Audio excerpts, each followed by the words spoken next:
নমস্কার, আমি Arindam PTV report থেকে বলছি।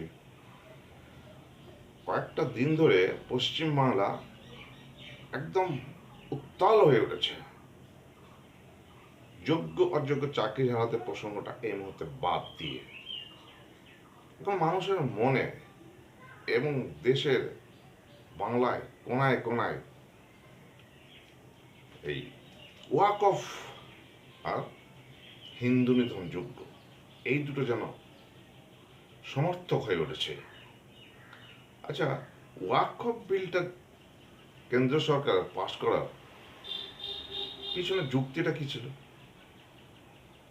যেটা বংশ পরম্পরায় মুসলিমদের বাপদাদার সম্পত্তি, সেখানে এসে মাতব্বরি করে সেখানে নতুন কমিটি করে সেলফ স্বায়ত্তশাসিত সেলফ গভর্নমেন্ট বডি যেখানে হয় মসজিদ বা মন্দির ট্রাস্টি বোর্ডগুলো যেমন হয়, তা সেখানে তাদের নিজস্ব ব্যাপারে কেন্দ্র সরকার তার মতামত চাপিয়ে দেওয়ার কোনো অধিকার তার ছিল না। এই অনধিকার প্রবেশ করতে গিয়ে, অনধিকার চর্চা করতে গিয়ে দেশ জুড়ে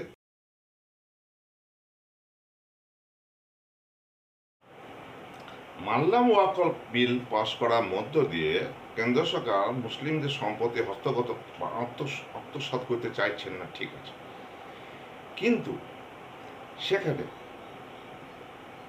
যেখানে তার প্রয়োজন ট্যাক্স, ট্যাক্সেবল সম্পত্তি সবই হয়, যে দানকৃত হোক আর যাই হোক, তাহলে সেখানে তার অধিকার খুব এই 9 লক্ষ, প্রায় 9 লক্ষ একর জমি এবং 8.5 লক্ষ একর বাড়ি, যেখানে ট্যাক্স বসিয়ে তার দায়িত্ব সারা যেত। পরিস্থিতি এমনই যে মুর্শিদাবাদ ছেড়ে দলে দলে হিন্দু নরনারী ধুলিয়ানগঙ্গা থেকে মালদার দিকে পাড়ি দিচ্ছে। এখন প্রশ্ন হচ্ছে, ওরা অভিযোগ করছে যে মুসলিমদের বাড়ি অক্ষত রেখে হিন্দুগুলো আক্রমণ করা হচ্ছে।